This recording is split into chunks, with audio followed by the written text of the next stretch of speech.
Hello there, and welcome back. Lovely to see you again with Books at 60. I was just going through what I'm going to read while I have a break over Christmas, and I thought I might as well share with you. One of the first things that came up is a book by Miranda Hart, and it's called Peggy and Me. Now, I don't know how many of you would have watched Miranda, but I absolutely adore her comedy shows. It's one of the few things that I went out and bought after I'd already seen it so that I could share the joy with myself once again. I sit there in the lounge room giggling away at Miranda and her friends and that wonderful mother of hers. And then I found out she has a book. Now, as you might expect if you know Miranda's comedy, it's not described in the usual way you'd expect. Hello, dear book browser, and thank you so much for browsing my way. Welcome to Peggy and Me, the story of my life since getting a beautiful Shih Tzu Bichon Frise cross puppy. I call her a shitty Frise, in the form of Peggy. Now, some of you may be thinking, a book about a dog? How totally brilliant, I need to hear more. I'm sold. In which case, we will be the best of friends and go out to tea together every day. Others of you may be thinking, a book about a dog? How totally mad and sad. She must have officially lost it. In which case, I completely understand, because I once viewed dog owners with much suspicion. When Miranda wrote her memoirs, biography, autobiography, back in 2012, it was actually a huge seller. And I'm quite sure for people who enjoy her comedy, this latest one about her life with a little puppy is going to be there, definitely on my Christmas reading list. Now, this was a man. Finally, we are at the end of the Clifton Chronicles.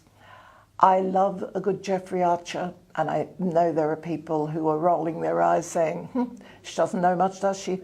No, I don't. I think he's absolutely brilliant. I think he creates fabulous stories, and his short story writing is really very, very clever. I read Robin's review the other day, did you, of That Was a Man, and I thought, yes, I don't think she spoiled anything, because what happened was I had all 5 volumes saved up, and I was going to read them all in order, and then I had to read volume 6, and I thought, oh, I don't want to know about this.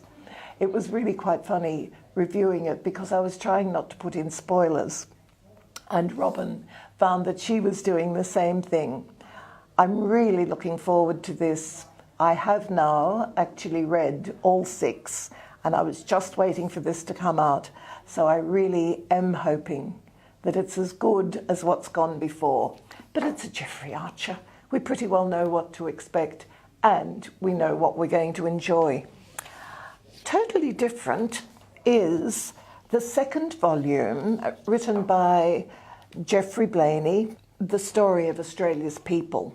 The first volume went from our Indigenous history through to the arrival of the first white people, and then on to the gold rushes of the 1850s. And now he's moved forward again to the second book, The Rise and Rise of a New Australia. His first book, by the way, was The Rise and Fall of Ancient Australia. I'm not usually a good reader of history. I like it more presented as fiction. But I have to say, Geoffrey Blainey writes history as if it was a great work of fiction. It's really history to flick through, to read, as if you were reading history. I find it absolutely brilliant, and I can't wait to get tucked away somewhere with a nice cold drink because it's going to be a nice hot summer and read the second volume of Professor Geoffrey Blainey's The Story of Australia's People. Another one that has me quite fascinated, and I don't know very much about it, just came over my desk, but I do love Henry Lawson. My dad was one of those people who could sit and quote Lawson at the drop of a hat, you know, that proverbial hat.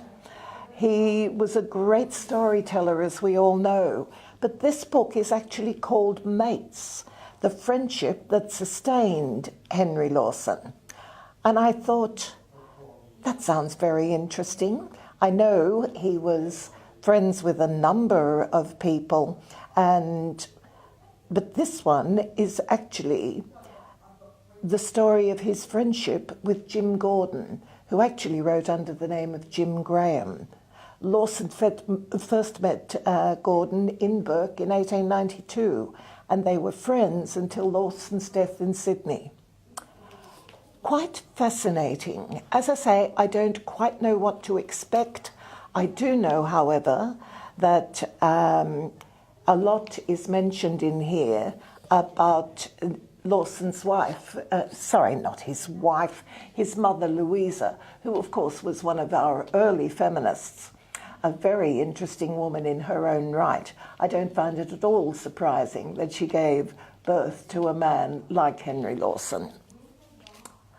Not so much on the reading list as something that people just may like to have around, and I'm sure many of you will find great reference and something you can dip in and out of. You know, one of those simple little things. It's called The Atlas of the Southern Night Sky. Now, I've sat for hours outside looking at stars and convincing myself I can see exactly what I'm supposed to. I don't know that I can actually, but here in this book, oh, wouldn't you know, I've just opened up a Gemini. Yeah, that's my birthday, folks, and it's the twins. And there's a lovely little map of, how to find it in the solar system, how bright it looks, where it is in the night sky. And so on, we go through all the star signs. There's an amazing number of maps, of diagrams, and they tell us how to find the stars. For the junior astronomer in your family, in fact, there's a few senior astronomers in my family, I think this would make an absolutely delightful book for Christmas. They can sit there at night knowing that they really are looking at what they think they're looking at. It has a foreword by Dr. Fred Watson, and I find Fred's take on science to be really accessible. So I rather thought that if he wrote the foreword, the book is going to be accessible. Steve Massey, Steve Quirk have produced The Atlas of the Southern Night Sky. I think it's a great little book that will sit around on the shelves to be referred to at just the right time. So there you have it, some of the books that I hope to get through this Christmas. I don't know about you, but my reading list is so long, it's practically a novel all on its own. But that's what happens with us bibliophiles or bookworms. We're inclined to keep saying, one more book, one more book. You know, you share the problem with me.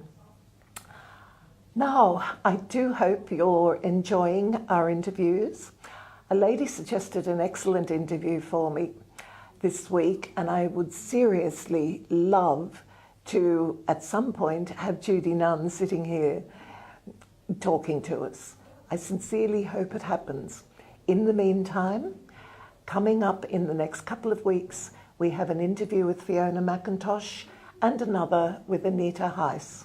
And I do hope you enjoyed the review of The Boy Behind the Curtain by Tim Winton. I had the great pleasure to sit and talk with Tim a month or so ago. He is such a delightful man. It was such an easy conversation, and I only wish I'd been able to transcribe the full half hour or so we spent together. I will bring you a little bit more of it. So thank you very much for your continuing comments on Starts at 60. I love reading them, and I hope you're enjoying my responses when I get around to answering them. Look forward to seeing you soon. Bye for now from Books at 60.